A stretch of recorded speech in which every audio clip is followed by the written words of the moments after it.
Hérna erum við með gammalt próf sem að við skulum fara aðeins í gegnum. Og, já, og ég hérna með töfluna úr innunni, þar sem að undir efni, þar sem að við erum með póldeilingu, póla og pólpör og hérna hvað einn snúningur gefur okkur margar rafmagnsgráður á viðkomandi stærð á rafala og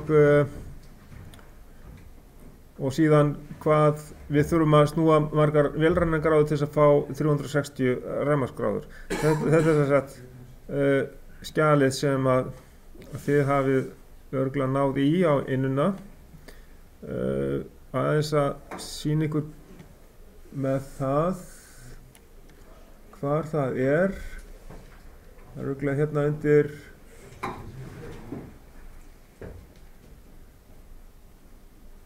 töflur, skulum sjá.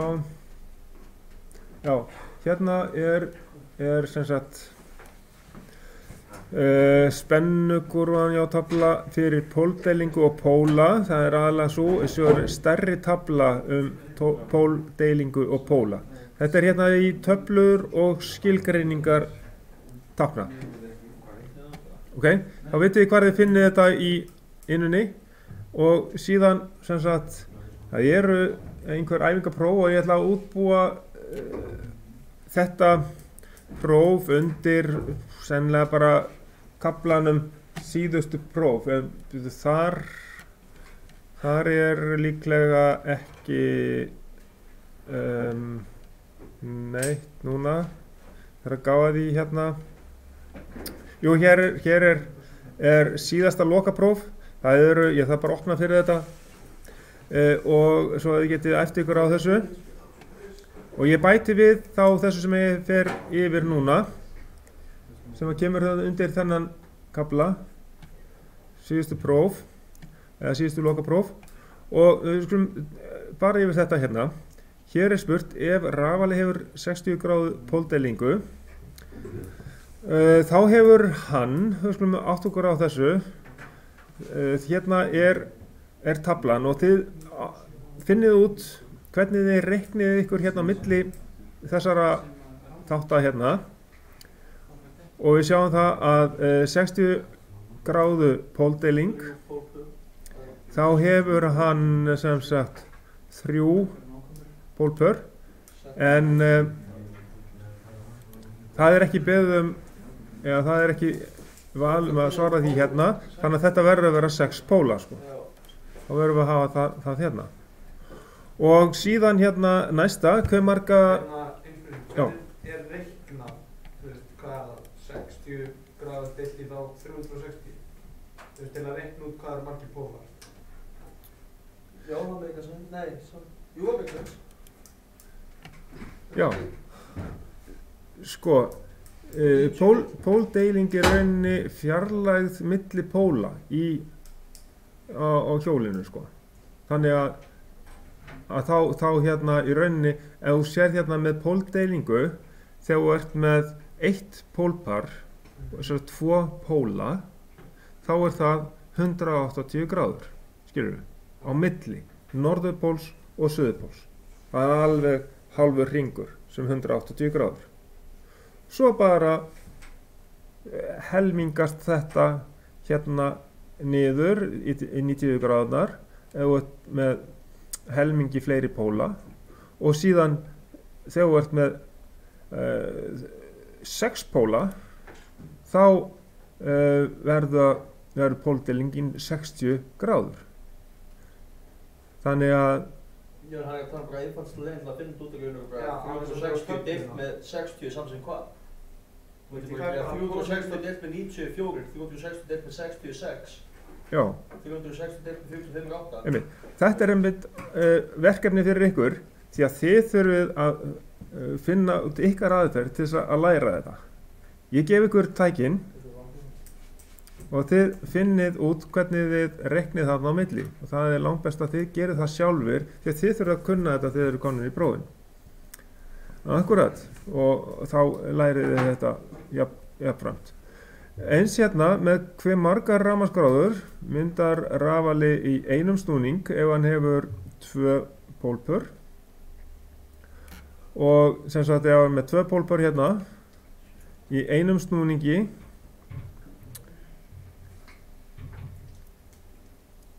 þá myndar hann 360 sinnum teipara og séðan 360 sinnum 3 og 360 sinnum 4. Þá færðu það. Já, 720. já, í einum snúningi þá býr hann til 720 rafmagnsgráður. Ekki 4 sinnum 180 bara.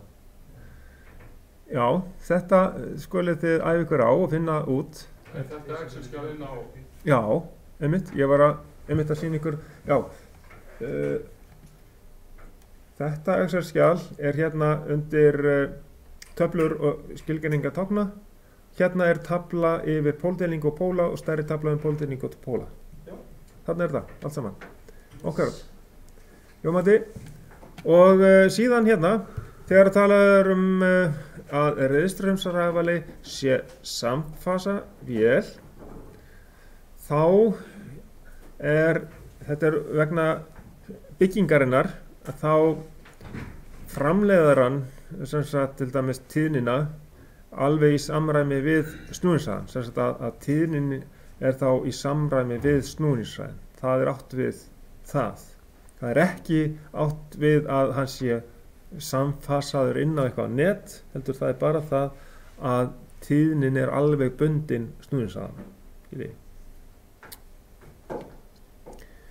Þannig að það er þetta hérna og þá býð ég hérna.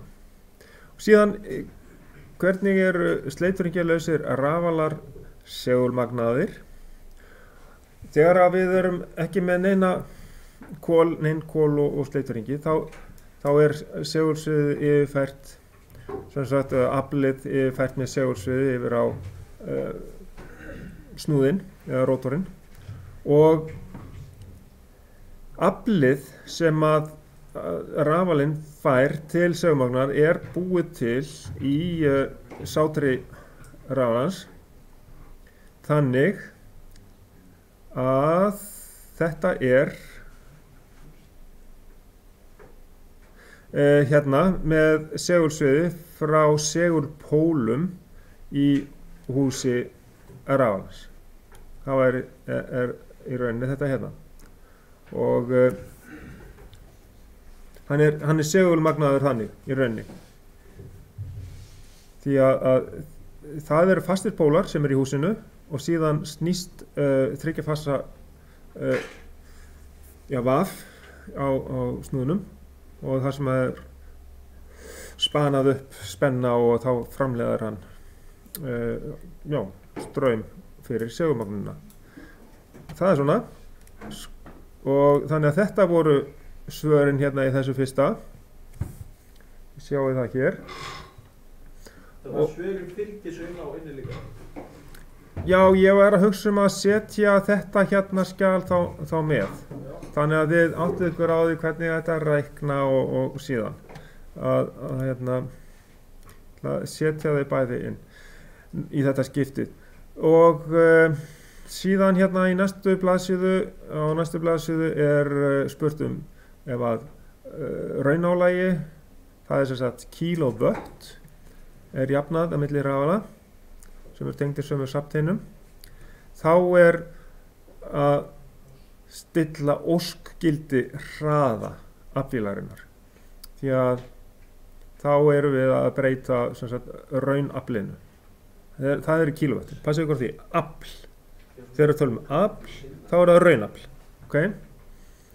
Og sem sagt ef að væri spurt launafl, það er Q, það er svo að kilovolt ampere reaktív eða VAF-AR. Það væri hins vegar gert með segulmagnar straumnum að stilla strauminn inn á pólhjólið. Þetta er segulmagnar strauminn. Þá þurftum við að stilla segulmagnar strauminn. En það er ekki hérna í þessu tilfelli hér værum við að stilla óskildir hraðan þegar við erum með að breyta raunaflinu. Ok, þannig að þetta getur komið hvort sem hvort það með launafl eða raunafl, hérna álag, kílóvetti raunafl, en launafl væri þá Q eða kílóvoltampere reaktív eða voltampere reaktív. Ok, 1.6, þá spurt ef þriggja-fasa rafali þríhyrningstengdur, þá spurt fasastrauminn. Hvernig reiknum við fasastrauminn út ef hann þríhyrningstengdur? Fasastrauminn jafnt á aðalstraumur. Það í stjörnunni. Deilt með rótina 3. Jú, það rétt.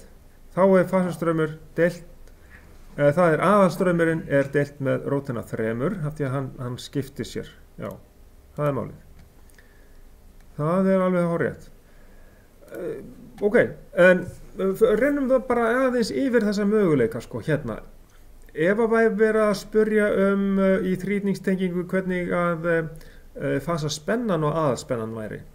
Og í þríhyrningstengingu þá sama spenna, aðalspenna og fasaspenna. Ekki rugla því saman, skiljiði. Svo hins vegar, ef við væri með stjörnuna, þá var þetta svar sem ég fekk áðan rétt, að þá sami fasastraumur og aðalstraumur í stjörnutengingu. Okay? En hins vegar fasaspennan, hún náttúrulega aðalspenna deilt með rótina 3. Ef við erum með 400 volt í aðalspennu og deil með rótina 3 þá fáum við 230 volt sem fasaspenna. Þannig að þið rennið yfir þetta og setjið þetta allt saman í rétt kerfi hjá ykkur. Muniði að það í þríhyrningi þá það tventa sama, eða þess að þá spennan sama spennan, þess að fasaspenna sama og aðalspenna.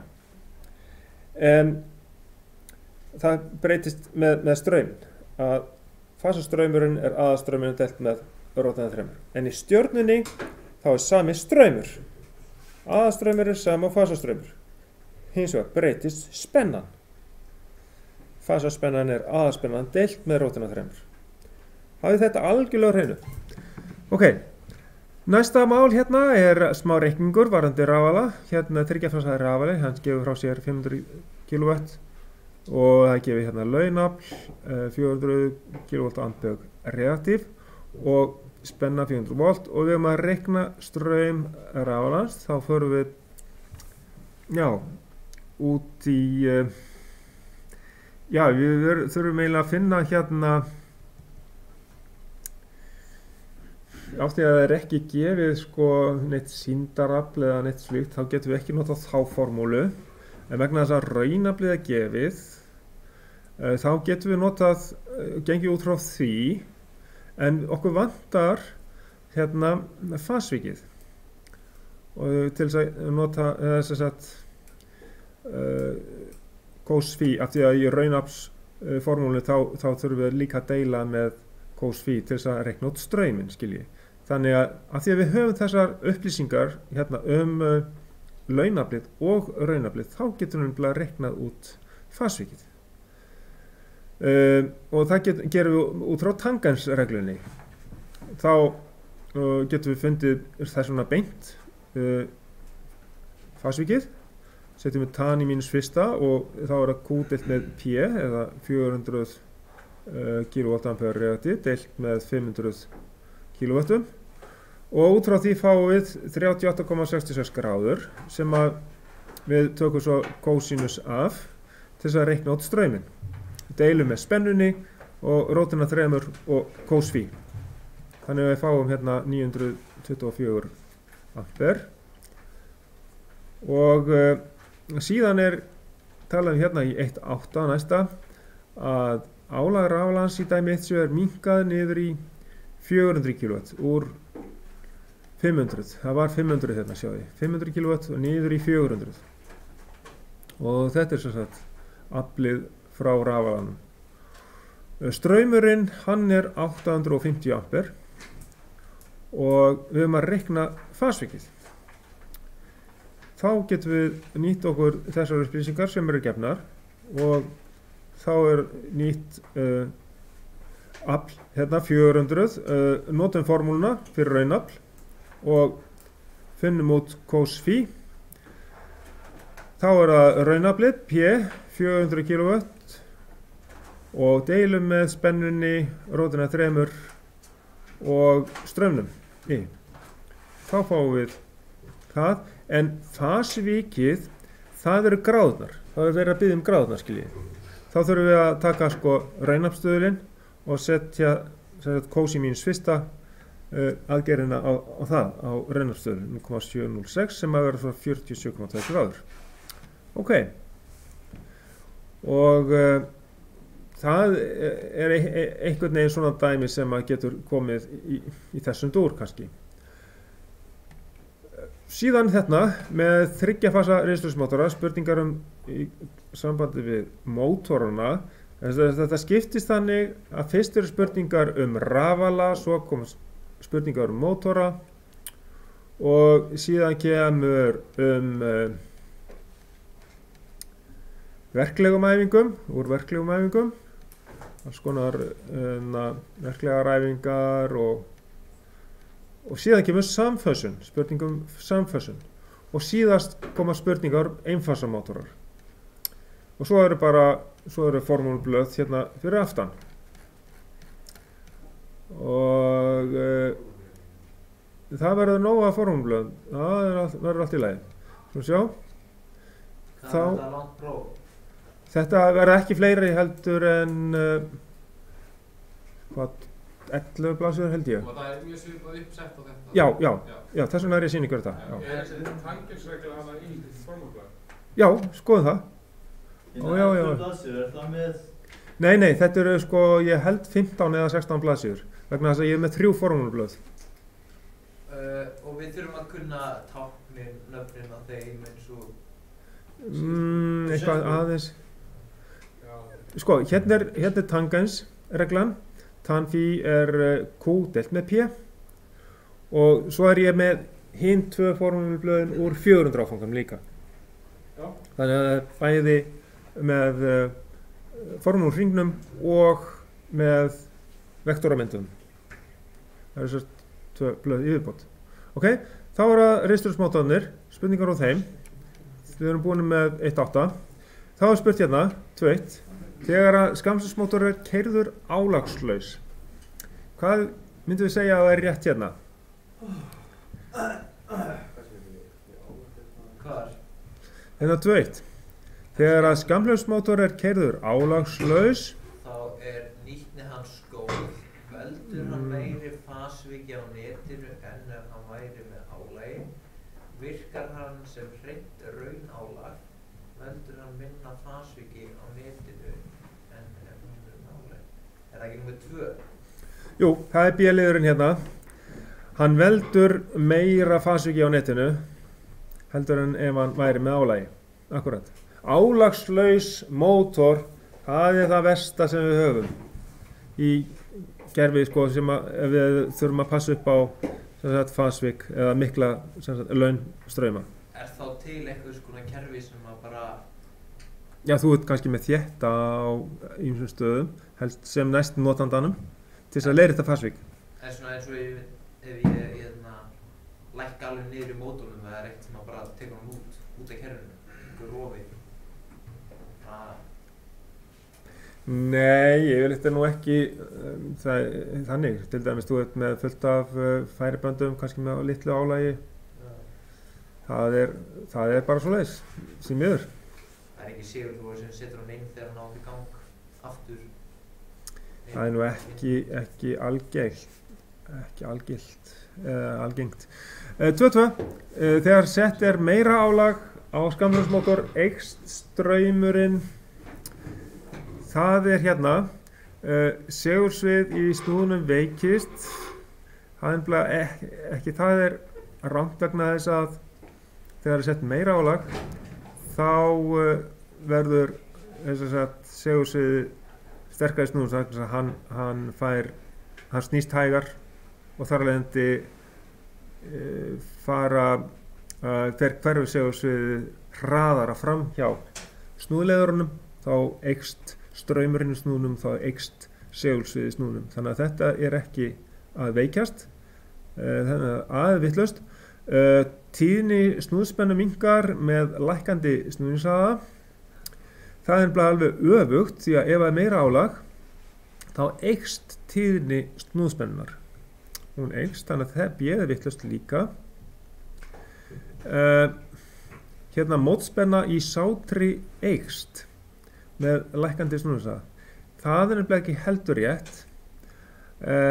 Hins vegar síðasta, mótspenna í sátri minnkar með lækkandi snúningshraða. Það er málið. Við höfum svo sem ekki farið mikið í þetta, en hérna, þið getið ímyndað ykkur að þegar að hérna, snúðurinn fer hægar framhjá, þá spanast upp lægri mótspenna í sátrinu. En þetta verður farið í frekar seinna í lokaáfanganum, en allt í lagi. Þá eru þessar tvær spurningar, hann veldur meira fasviki og mótspenna í sátri minnkar. Ok, 2-3, þá er hérna spurning ID-ræsingu. Það má gera ráð fyrir að ræðslustraumurinn lækki í hvað? 1/3 af ræðslustraumurinn. Já. Ég sáu það í gula svindlarinn hér. Já, flott. Þau ekkert ekki nákvæmlega sama optioni fyrsta og fjórða? 1/3 ræðslustraum skildi við beina ræðsingu? Jú, þetta hefur bara verið villa í prófinu. Þannig að þá hefði... Það er bæði, þannig að það mikið tvöfald. Já. 4%. 50 krónur, 10,2. Já. Hefur svöruð nokkuð breytt? Nei, þetta hefur bara gleymst eða enginn tekið eftir þessu. En örugglega einhver tekið eftir þessu í raunverulega prófinu, sko. Ok, hvað eftirfarandi er rétt þegar talað er tvöp í skammhlaupsmótor? Vélrænutöpin aukast línulega með álaginu öðruveldi. Sko, vélrænutöpin, þau eru svona svipuð í svona mótorum.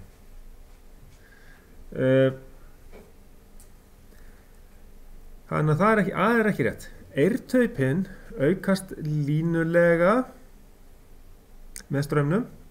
Það er ekki heldur rétt, þó að þau aukist, eirtöpin aukast, það er alltaf rétt.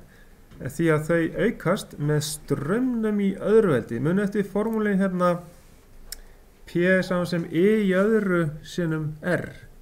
Já, það er þessi formúla sem segir okkur þetta.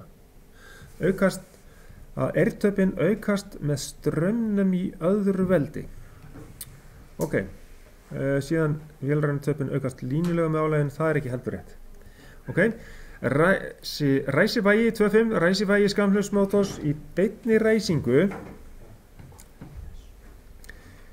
Það er ekki það bil rótina 3 sinnum málvægið, það er það ekki. Hins vegar í B, það er rúmlega 2-falt málvægi. Við vorum þarna með mótora, manni var 2,4 og það er tölur í kringum það. Þetta er svolítið tricky spurning, en samt þetta er náttúrulega rúmlega helmingur af málvægi, það bil 1 á móti rótina 3 sinnum málvægi. En sem sagt B-liður hérna er réttur rúmlega 2-falt málvægi. Ok, hérna var ég sem sagt með þessi réttu svör, svo ég sjái það. Og svo endilega líka að æfa ykkur á þessum hér, þegar við erum búin að fara í gegnum þetta. Verða bæði svörin? Ég ætla að setja allt saman inn sem að þið sjáið núna. Ok. Já, engar áhyggjur. Mótormertur 110 kW, hann er stór þessi, 4 póla. Hvað er að margra pólpara? 2 pólpara. En þá einhver vakandi hérna, það er gott. 690 volt er spennumerkingin, 50 rið, 1485 er snúningshraðinn við fullt álag, nýtnin er 94,9%, hún er dálítið há vegna þess að þetta er stór mótor, kósví er 0,87 og við erum að reikna strauminn frá 400 volt neti við fullt álag. Það er náttúrulega ekkert mál, en hvað þurfum við að gera fyrst? við erum að passa okkur á því, við megum ekki nota það sem að stendur stimplað á mótorinn sjálfan. Við getum ekki reiknað út frá því sem er stimplað á hann. Athugið það? Já. Nei. En við þurfum að reikna út frá því. Byrja að reikna út frá því. En við getum ekki reikna strauminn beint úr því. Hvað gerum við hérna fyrst? Við notum nýtni formúluna. Hvað þurfum að passa okkur á? Snúa henni rétt að þegar við reiknum fyrst, við verðum að nota aflið inn til þess að reikna út strauminn.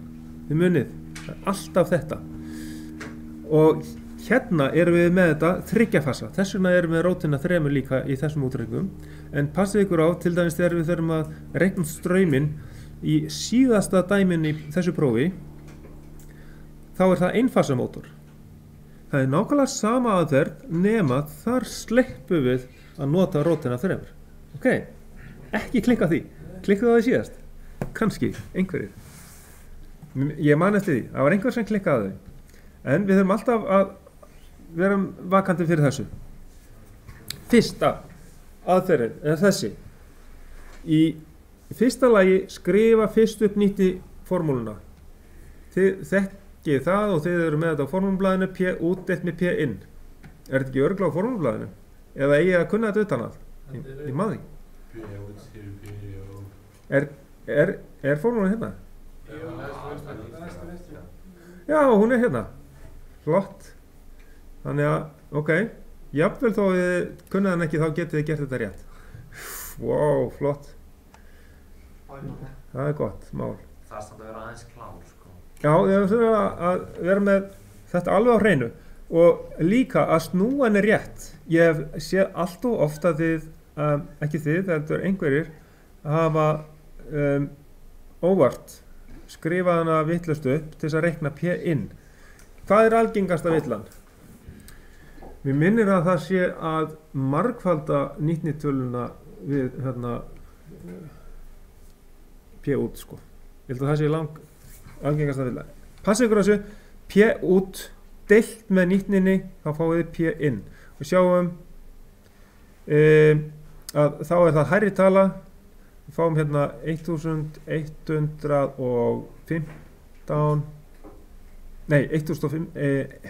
segi kilowatt eða 115,9 kilowatt. Þannig að þá getum við reiknað út strauminn.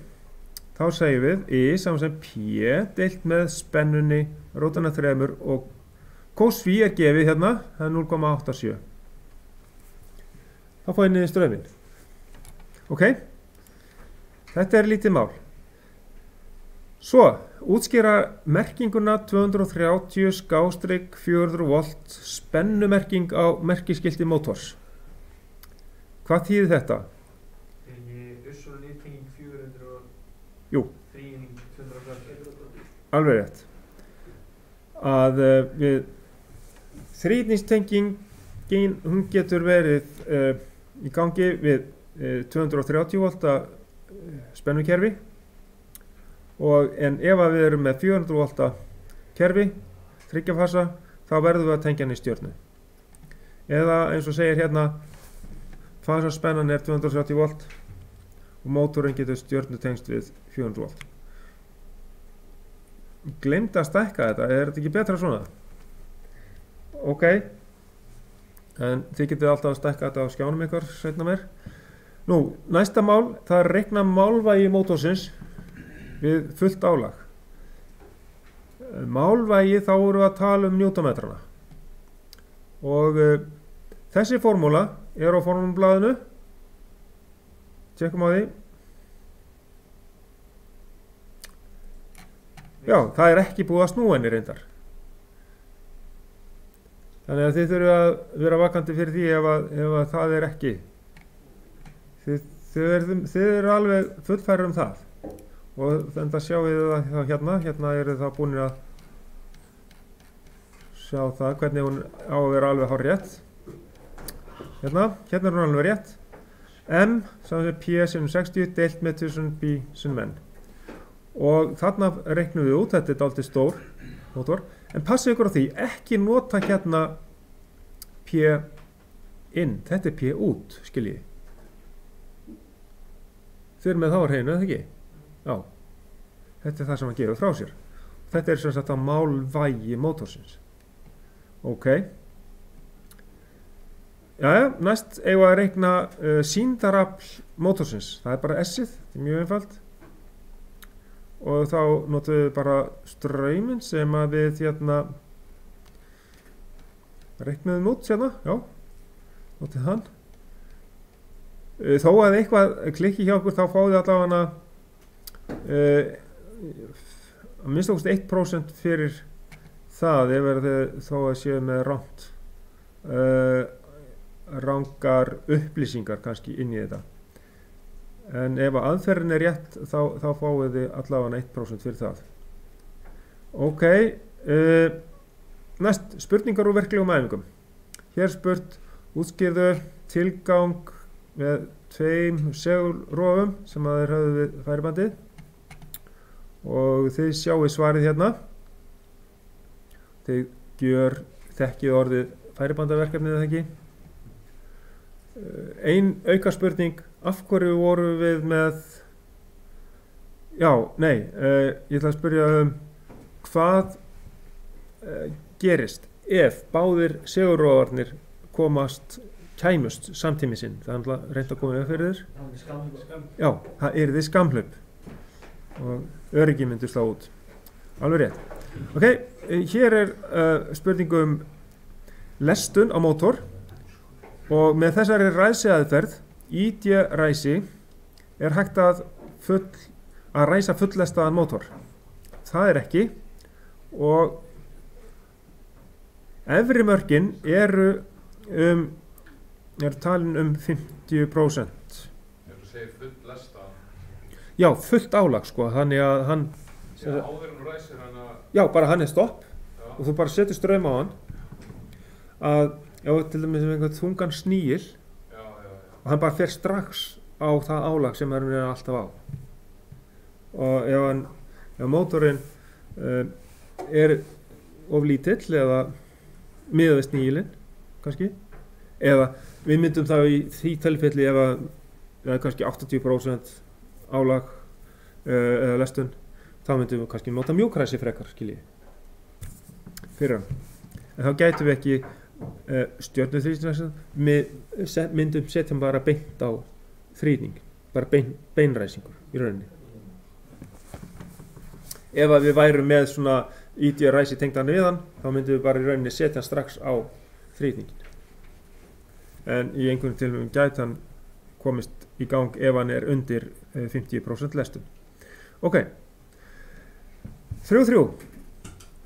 Á hvaða straumgildi á að stilla yfirásvörn sem er staðsett í fasastraum mótors við stjörnuþrýstingsræsi ef málstraumur mótorsins er 130 ampere. Hvernig reiknum við út? Hvernig reiknum við út fasastraum í þrýningstengingu? Það er að sama áströmming. Já, nei, það var í stjörnunni. Í þrýnings? Já, þrýnings. Á deilur við rótinu þeirra. Já, deilum við rótina þremur. Ok, ef við segjum 130 deilt með rótina þremur, fáum þá ekki 75? Jú. Það er málið. Þá er þetta aðferðin til þess að finna út á hvað maður stillir yfirásvörnina sem staðsett í fasastraumnum.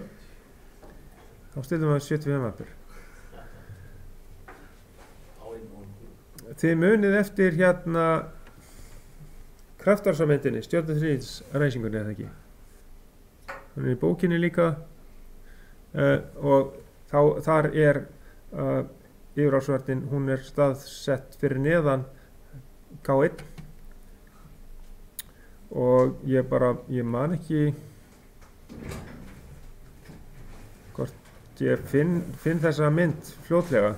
Við getum kannski farið í þá eftir ef við náum því. Næsta spurning hérna. Hvaða búnaður er þetta hérna? Ég ætla að færa yfir í þetta hérna. Svo ég sjá þetta ekki strax. Hvað er þetta? Þetta var mælibúnaður. Þetta er mælibúnaður að, hvað verður það fyrir, jörð og núllið.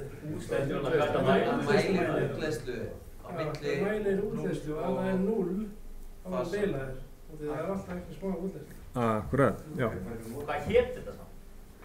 Útleiðslu búnaður var það ekki það? Já, það er sennilega ekki spurt nákvæmlega hvað er verið að mæla með þessum búnaði, er spurt hérna. Já, og hvað nefnist hann? Já. Myndum við að segja útleiðslu búnaður? Já, útleiðslumæling. Já, útleiðslumæling, það er rétt. Hvað nefnist búnaður? Útleiðslumæling búnaður. Veit hann það bara? Já.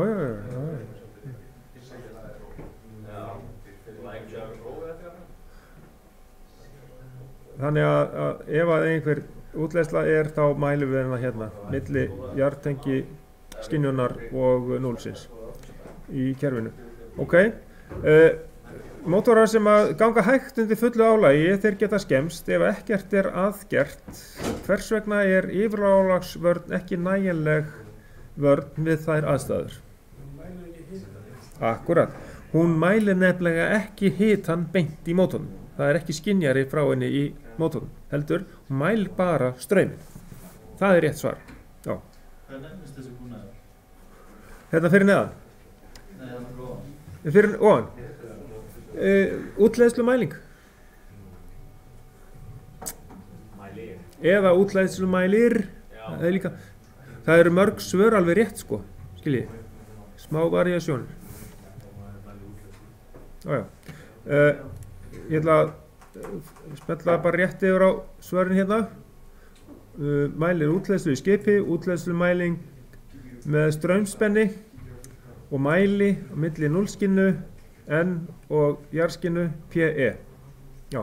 Þetta hérna sem að er teiknað utan leiðarann, hvað heitir það? Já, hvað heitir þessi hringur hérna? Þetta ekki bara ampertöng eða þannig? Sami búnaður eins og Já, það er kallað hérna straumspenni. Þetta er straumspenni. Það er líka kallað straumspenni. Og það er akkurat það sem að við sjáum hér. Það eru 3 stykki hérna af straumspennum. Já. Þetta vorum við að skoða líka í síðasta prófi eða, já, ef maður rétt. Þannig að þið eiga að kunna þetta mjög vel. En ég held að þetta kom ekki samt í okkar próf. Ég veit það ekki. Ég hef búin að gleyma því. Nei, það kemur ekki í okkar próf. Ok. Það er annars verður ekki að sína okkur þetta próf. Ok, hvað nefnist táknið? Þetta eru straumspennar. Það eru 3 hérna fyrir hvert fasa. Og hvert er hlutverk? Hvað gera straumspennir? Þeir lækka strauminn niður fyrir mælitæki eins og straummæli og fyrir varnarbúnaðinn og kílóvattmælinn og hérna og örgulega álagsdeilibúnað og slíkt ýmsan búnað sem að mælur og stjórnbúnað sem þarf, já. Þannig að er það þannig þá þegar þú veist mælinni skemmist við minn út, brennur þá þetta eitthvað svona, skemmist þetta þá þegar kemur mikið útleiðsla þá í gegnum? Nei, þetta er ekki útleiðslan. Þetta var útleiðslan. Hérna var þessi mælir hérna sem gat brunnið. Já, en hann er tengdur hana við straum. Nei, þetta er allt annað straumspennir. Hann er öðrum stað í skipinu. Já, ok. Þetta er á vír, milli jarðar og jarðtengiskinnu og núllskinnunar. En þetta hérna er í köflunum frá, þetta er inn í aðaltöflunni eða í ljósavélatöflu sem er kapallinn sem fer hérna út að rafalanum tengist hérna inn og hver vír, hver leiðari, hver fasi fer í gegnum sinn straumspenni til þess að mæla strauminn. Svo er bara tengt eftirvafið, er tengt hérna inn á eins og straummæli búnaðinn, straumsnaran og það saman og hérna varnarbúnaðinn og það og þá er straumurinn, hann raðtengist í gegnum allt saman. Þannig að hlutverk hans er að lækka strauminn hlutfallslega sem rafalinn er að framleiða. Skiljið. Ok. Síðan hérna, ef álag raunafl á rafala er 18 kW,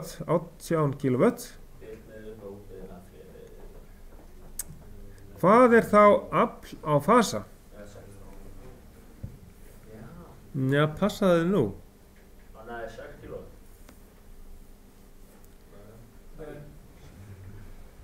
Það segir þú okkur nú. 18 deild með rótuna. Það er sem ég sagði, en hann sagði nei við því. Já, en er þetta eins eða? Þetta er þriggja fasa, sko. Þetta er þriggja fasa. Það er rótuna 3. Og þú sagði, Nei. Ef álag sé á rafalinn, þá er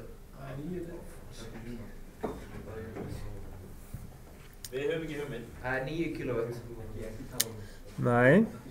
Þá er það 9 deilt með 2, þannig það er eina sem við erum ekki búin að gíska á.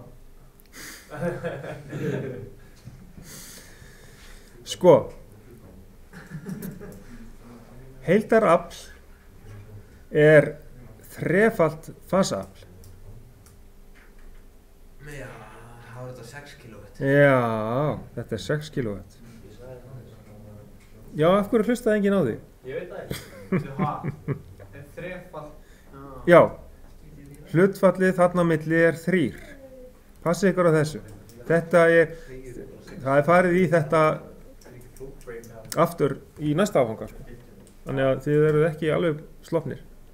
Ég myndi 18 deilt með 3, ekki rótuna 3. Já, myndir það. Já, ok. Það er flott. Og hérna, já, Þetta í prófunni bara. sjáum þetta.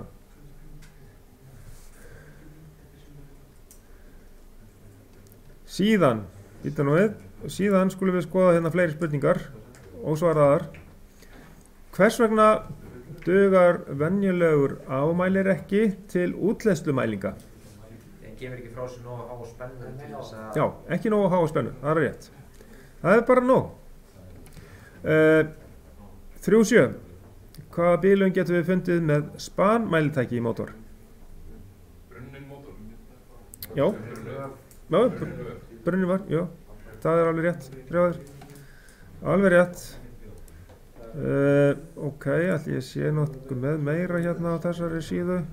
Jú, eitthvað. Já. Einangrunarbílun, það er rétt. Síðan kemur samfössun. Já. Hvaða 3 skilir þarf að uppfylla fyrir samfössun? Rétt augnablik. Rétt fasaröð, sama spenn á net og innkóndir álag, sama tíðni á net og innkóndir álag, rétt augnablik það passi. Ætti að lesa þetta úr símanum? Nei, hvað er það? Já, hann er að læra þetta, hann er að læra þetta með því að nota símann. Það er mjög gott að nota símann til að læra efni fyrir próf, það er bara fínt. En hvað er þá 3 aðal? Það er svona tæknilega Sko- jöfn, sko. Ekki? Ef að rafalinn er búinn að vera mjög lengi í sambandi við þetta, við höfum ekki þurft að setja hann í viðgerð eða neitt svoleiðis, þá eru í rauninni aðalega bara 3 atriði sem við þurfum fyrir hverja einu, oftast, fyrir hverja sko samfus.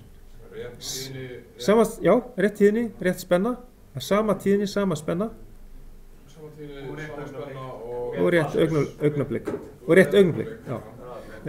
Já. Þessi fasaröð, eða sama fasaröð, það er hins vegar sem við þurfum að athuga ef að rafalinn er að koma úr viðgerð og við þurfum að tengja hann aftur inn á, eða ef við erum að tengja nýjan rafala inn á kerfið. Það gerðum við með svona dimmljósatengingu.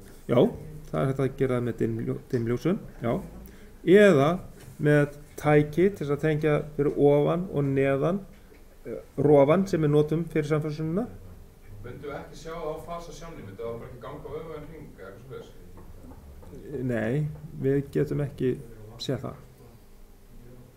Við verðum að nota annarkot samfélagsunar ljósin í dimmri tengingu eða tæki eða lítinn mótor til að sjá hvort það er rétt fasaröð. Jæja, næsta mál. Hvað gerist og hvaða vörn verður virk ef að snúningshraði rafala sem á fasa inn á net er örlítið minni en sem samsvarar tíðninni á netinu þegar fasa er saman við netið? Hvað gerist? Það slæðir út hverju? Bakafls. Bakhafsvörninni, já. Ef að bakhafl er það mikið og varir í það langan tíma sem að er innstilt á bakhafsvörninni, þá slær bakhafsvörnin út. Síðan er spurt hérna í 4.3, lýstu hvaða ljós-dimmtenging hefur fram yfir dimmatengingu í samfösun. Þetta er svona spurning bara hvort er þægilega að nota til að fasa saman. Það er rauninni bara, það er auðveldar að sjá hvenær við förum að nálgast rétta augnablikið ef við erum með ljósdimmatengingu. Þess vegna er hún notuð miklu meira. Það er rauninni bara svarið. Þetta er svo sem ekki ofboðslega fræðileg spurning. Þetta er rauninni bara svona meira praktísk spurning. Síðan hérna, hvers vegna þarf meiri segulmagnastraum við spanálag heldur en raunálag? Raunstraumur vinnur á móti seglun pólhjólsins, það er ekki ástæðan fyrir þessu og hann vinnur heldur ekki með seglun pólhjólsins, það er líka rangt. En launstraumur í spanálagi vinnur móti seglun pólhjólsins, það er hins vegar málið. Og launstraumur í blönduálagi vinnur á móti seglun pólhjólsins. Af hverju er neðst ekki rétt? Vegna þess að í blönduðu álagi þá getur blandað álagið verið rýmdarálag, kannski meiri hluti rýmdarálag. Gæti það verið. Það myndi minnka valda því að það yrði minni segulmagnastraumur. Hvað meinar með rýmdarálag? Þá eru bara meira þéttum eða þéttavirkni í gangi.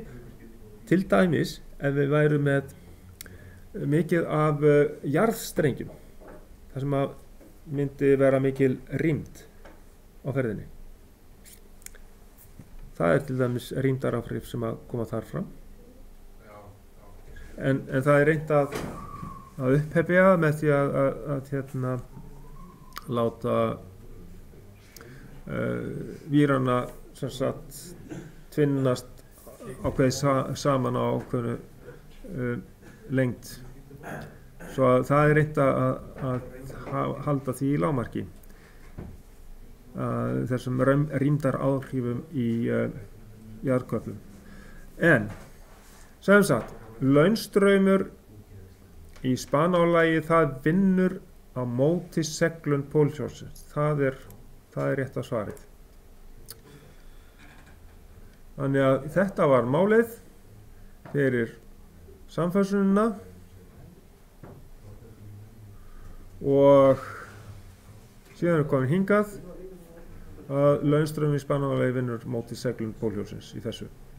Ok, þá eru konir í einfasamótora. Þá er bara síðasti hlutin hérna eftir. Skoðum það.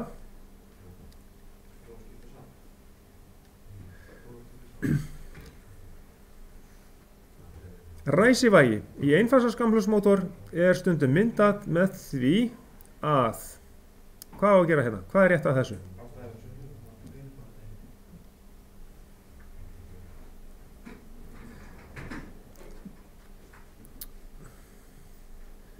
Við þurfum að raðtengja þétti við hjálpavafið til þess að mynda fasvík milli aðalvafsins og hjálpavafsins. Það er gert þannig að verðu 90 gráður fasvík milli straumsins í aðalvafi og hjálpavafi, eða 90 gráður eða 100 gráður, það er líka allt í lagi. Ef það er 100 gráður milli strauman í aðalvafi og hjálpavafi, þá hefur hann líka gott ræsivægi einfasa skammhlunsmótorinn. Þannig að það er það að raðtengja þétti við hjálparvaf. Hitt er allt saman ekki rétt. Skuggapólsmótorar, í hvað eru þeir notaðir? Driffmótorar fyrir aðra, þú veist.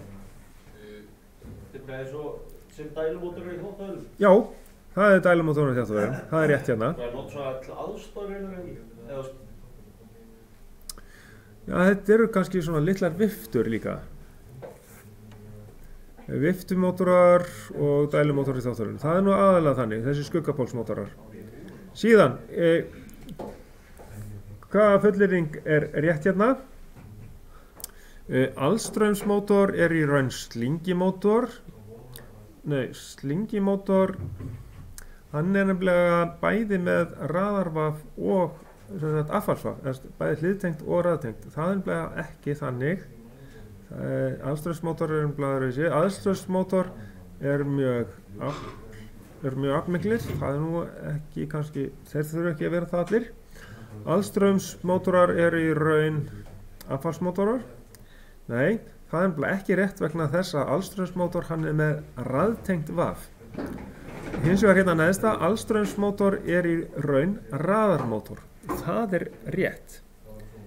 Því að hann getur þá gengið bæði sem á jafnstraum og riðstraum og raðarmótor, jafnstraumsmótor, það eins og til dæmis startarinn í bílnum ykkar, hann raðarvél, raðarmótor. Það raðtengist segulvafið við snúðinn. Þannig allstraumsmótorinn sem til dæmis í borvélum og ryksugum, slíkum handverkvarum, færum. Þá eigum við bara eftir útreikning. Og þá best að ég sýni ykkur svörin á þessu. Hérna, við vorum staddir hérna síðast. Svo hérna réttu svörin merkt hér. Hér raðtengja þetta við hjálpað af og síðan skuggapólsmótor dælumótor í þáttavélum. Það rétt hér. Og síðan allstraumsmótor í raun raðarmótor. Það þetta hérna. Síðan það útreikningurinn á einfasa skamsasmótornum. Hér gerum við nákvæmlega sömu aðgerðir. Þar fyrst setja niður nýtniformúluna. Nýtni hlutfallið P út deilt með P inn og þá reiknum við fyrst P inn vegna þess að það sem við fáum það merking á mótornum. Það sem stimplað á mótorinn 0,75 kW en þetta ekki P inn, þetta P út á mótornum. Þannig við þurfum að reikna út P inn fyrst. Þá setjum við setjum bara inn í vöttum, 750 vött.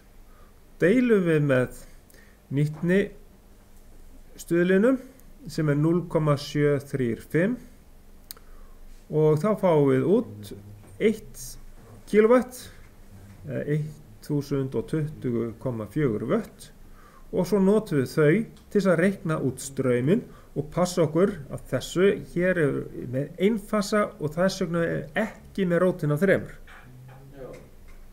Það tvennt sem menn klikka á í svona dæmi. Það fyrsta lagi snúa nýtniformúlunni vitlaust eða nota bara aflið inn til að reikna út straumin. Passið þau, ekki gera það. Fyrst reikna aflið inn. Spurning. Já, þannig að ef það kemur dæmi prófið, það nokkuð möguleika eitthvað svona einfasa svo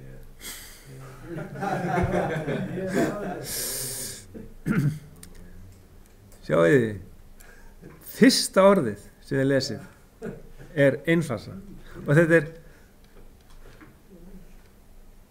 einfasa mótorar. Dugar það? Já, ég veit að þetta erfitt. Þetta væri gott að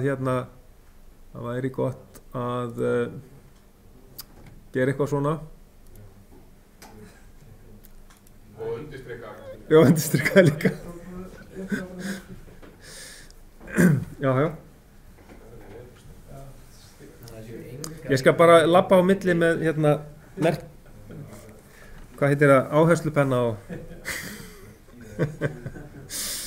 einmitt. Það sé eitthvað þessu. Þannig að þið deilið bara með spennunni og raunaflsstuðlinum til þess að reikna út strauminn. Heyrðu, þá erum við sloppnir í gegn með þessa yfirferð.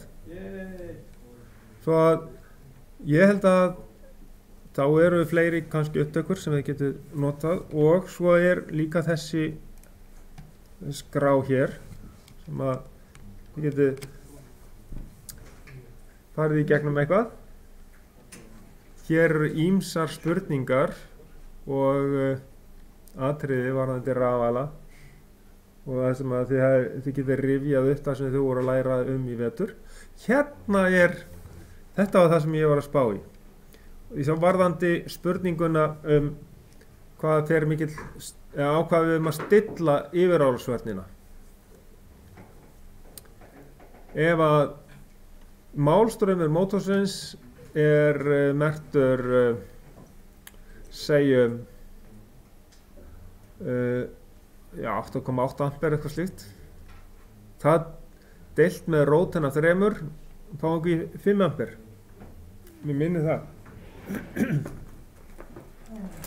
Þannig að við erum alltaf að stilla hana á fasastraum ef að yfirárásvörnin stödd í fasastraum mótorsins. Annars myndi yfirárásvörnin ekki verja mótorinn og hann myndi brenna, skiljið. Ef að yfirárásvörnin væri stillt á sama straum og stendur á mótornum, skiljið. Passið ykkur á því. Hins vegar, ef að yfirárásvörnin væri ekki staðsett hér, heldur hann væri hérna fyrir ofan F1 eða bara strax hérna fyrir neðan F1 hérna, sem 3 fasa sjálfar eða 3 póla sjálfar. Ef hann væri í aðalstraumnum þá myndum við náttúrulega stilla á sama málstraum mótorsins. Þá væri hann að mæla málstrauminn og það líka fullt af svona uppsetningum þar sem hann líka í aðalstraumnum. En þarna settum við á fasastrauminn. Hérna setjum við á fasastrauminn. Og ég með einmitt spurninguna sem var hérna í prófinu sem var það akkurat hérna. Á hvaða straumgildi á að stilla yfirárásvörn sem staðsettir í fasastraum mótorsins við IDRIC. Ef málstraum mótorsins 130 ampere, þá deilum við með rótina 3 og ef hann 8,8 ampere og þá það 5 ampere sem að væri fasastraumurinn. 8,8 ampere aðalstraumur, 5 ampere væri fasastraumur. Og smá aukaspurning sem ég man eftir núna. Í hvaða röð koma seguróðnir inn þegar verið að stjörnuþrítisræsa mótorinn? Fyrst K2 og síðan K3. K1 og K2. Og síðan dettur K2 út og K3 dettur. K1 og K2 koma inn í yfirtengingu. K1 dettur ekkert út þegar þú skiptir, það bara K1, K2, síðan K2 út og K3 inn. Já. Alveg rétt, já. K1 og K2 koma inn nokkurn veginn samtímis. Svo dettur stjörnutengingin út, K2 fer út og K3 kemur inn. Hvað myndi gerast ef að K2 væri ennþá inni þegar að K3 kemur inn? Skarpur. Allir 3 fasarnir tengjast hérna og allir fasarnir hér eru tengdir saman þá. Í eitt punkt. En K2 tengdi saman alla tengipunktana hérna neðan verðu U2, VAF2 og 2,2 til þess að mótorinn færi í stjörnu tengingu. Það bara það sem að K2 gerði.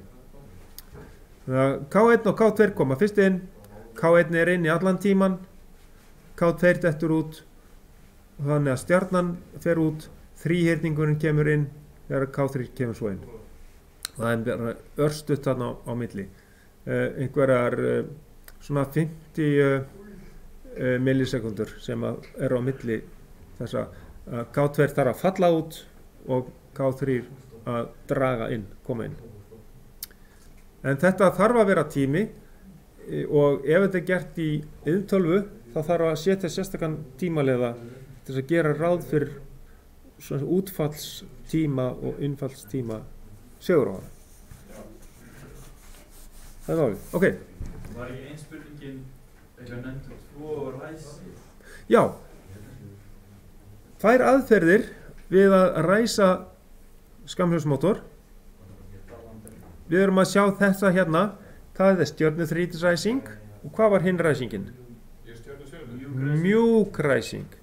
Bíddu aðeins, við förum í þetta líka.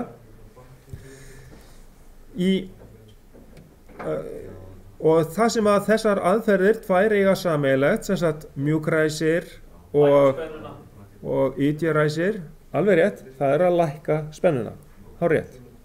Að lækka spennuna til þess að mótorinn dragi minni straum í ræsingunni. Ok, hitt spurningin, varðandi pólskipta mótorinn.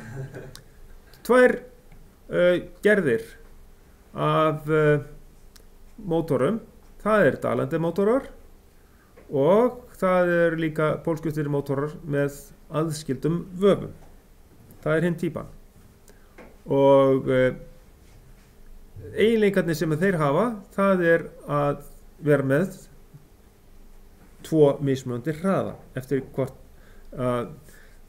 við erum með fleiri eða færri pólpör. Það er þess að mismunandi margir pólar sem að eru þá á ferðinni. Tvo mismunandi hraða. Það er það sem að þeir eru að gefa okkur aðalega. Það er algengt að þeir séu kannski notaðir. Hvar eru þessir mótorar notaðir? Það er kannski til þess að hræra, sem hrærumótorar sem sagt, minni hraði og meiri hraði. Ef það bara svoleiðis einfalt og stóra og blöðu mótora. Það er þannig. Einhvern tímann voru þeir notaðir á bókskrúfum, en svona framtíðin er kannski frekar sísegulmótorar í því. Þannig að ég held að þeir séu víkjandi í þessu. Og náttúrulega hraðastýringarnar eru náttúrulega að yfirtaka þetta meira og meira. En þar sem að við þurfum bara tvo mismunandi hraða og við þurfum að halda allri svona öllum truflunum í lágmarki. Það geta myndast alltaf mikla truflanir frá hraðastýringum eins og þið þekkið. Það er hátíðni notuð í þessar hraðastýringum.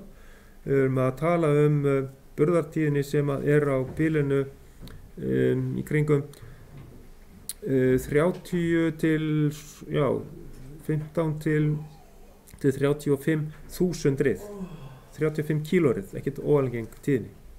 Þetta smitar út frá sér sérstaklega þetta mikið vandamál í skipum ef að eitthvað hefur mistekist með frágangin á þessu. Og hvað er gert til þess að hafa sem bestan frágang? Jú, það er að vera með skermaða kapla frá hraðastýringunum og auðvitað er best að vera með svo kallaða filtera eða síur til þess að síja burt þessa háu tíðni. Það er gert til þess að hafa sem minnst af þessum truflunum.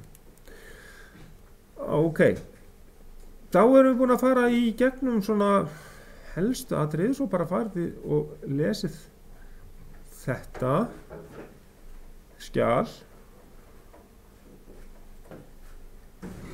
og sjáum hérna aðeins mismun á þessum kraftrásum. Hérna höfum við kraftrás fyrir mjúkræsi til dæmis, en hérna hægra megin kraftrás í hraðastýringu. Það er tíðnibreyti, kallað drive á ensku.